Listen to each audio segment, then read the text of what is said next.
On Thursday, the Catholic Church reached a seminal moment in its 2 millennia history, the election of Robert Francis Prevost as the 266th pontiff, taking the name Leo Ricine. His ascension marks the first time a native of the United States has been chosen to shepherd over 1 billion faithful worldwide. Worldwide. Behind the traditional white smoke and the cheers of pilgrims gathered in St. Peter's Square lies a narrative of global service, academic rigor, and discreet, yet decisive leadership. This report examines the formative experiences, ecclesiastical trajectory, public stances, and controversies that have shaped Pope Leo XIV's distinct path to the papacy. Born in Chicago, Illinois, in 1955, Robert Francis Prevost displayed an early commitment to the Church. At 18, he entered seminary formation, signaling a lifelong vocation. 4 years later, he graduated from Villanova University in Pennsylvania with a bachelor's degree in mathematics, a field that would later inform his analytical approach to ecclesiastical governance. His academic discipline and dedication to theological studies established a foundation for the pastoral and administrative responsibilities he would assume in subsequent decades. In 1985, shortly after completing his degree, Prevost embarked on his first missionary assignment in Peru. Immersed in the cultural and spiritual fabric of the Chulucanas region, he cultivated deep ties with local communities, eventually securing Peruvian citizenship alongside his American nationality. Within months of arrival, he was named head of the Roman Catholic Diocese of Chulucanas, a testament to his leadership qualities and ability to navigate cross-cultural ministry.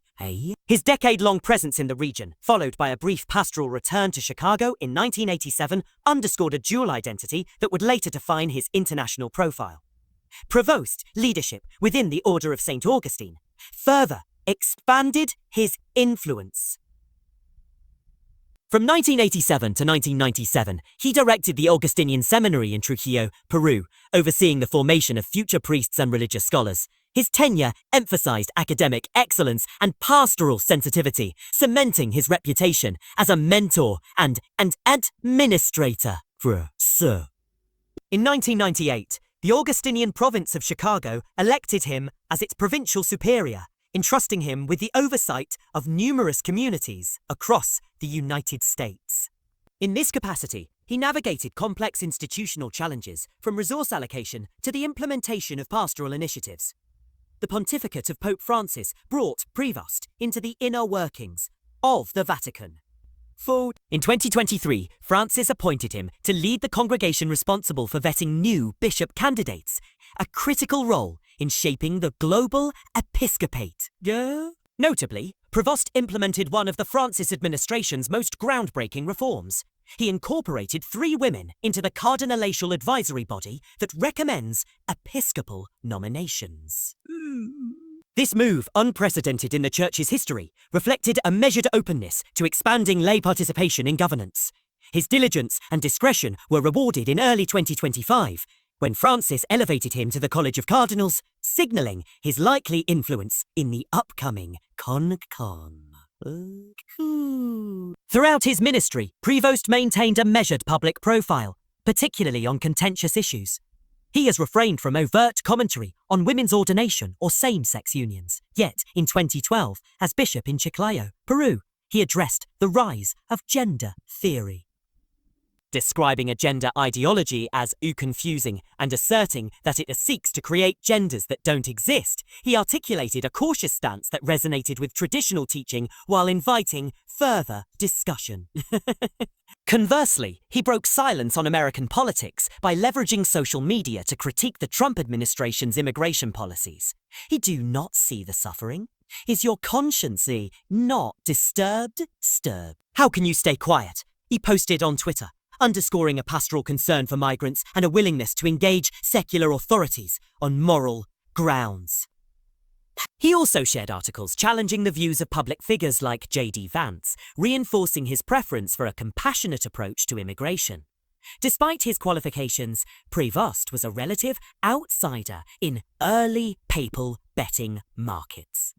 Analysts noted that no US citizen had ever been elected pontiff, and many cardinals appeared hesitant to break with centuries of European precedent. Yet his deep experience in both North and South America, combined with his demonstrated loyalty to Francis's vision for a more inclusive church, propelled him to prominence during the secret ballots of the conclave. On the final day of deliberations, white smoke signaled that an American had indeed secured the requisite 2/3 majority. As the newly proclaimed Pope Leo XIV appeared on the central balcony of St. Peter's Basilica, he received a standing ovation from the assembled crowd, a historic affirmation of change within continuity. Personal tributes from colleagues and staff offer an intimate glimpse of Prevost's character. The Reverend Fidel Purisaka Vigil, Communications Director of the Chiclayo Diocese, recalled the bishop's habit of sharing breakfast each morning with his team. And no matter how many problems he has, he maintains good humour and joy, Purisaka Vigil told the Associated Press, emphasising Prevost's capacity for genuine warmth under pressure. Similarly, Jesuit priest James Martin, editor-at-large of America magazine, posted on X that he knew a Pope Leo XIV to be a kind, open, humble, modest, decisive, hard-working, straightforward, trustworthy, and down-to-earth man. A brilliant choice. May God bless him. These reflections underscore a pastoral leadership style informed by both approachability and firm conviction. Yet, no ecclesiastical career is without controversy. In 2000, Prevost faced criticism for allowing Father James Ray, an Augustinian priest suspended in 1991 due to allegations of sexual abuse, to reside at the St. John's Stone Friary in Chicago.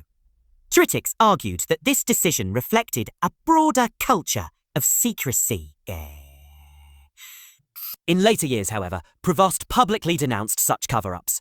In a 2019 interview with La Repubblica, he condemned the culture of cover-up and secrecy and urged victims to come forward. On behalf of the Church, we want to tell people that if there was any offence, if they suffered or are victims of the bad actions of a priest, to come and denounce it, to act for the good of the Church, of the person and the community, he declared. His advocacy for transparency and accountability signalled a shift toward restorative justice within the institution he now leads. As Pope Leo XIV embarks on his pontificate, he inherits both the momentum of Francis's reforms and the enduring challenges of a global church. His American roots, coupled with a lifetime of service in Latin America, position him uniquely to navigate a diverse and changing flock.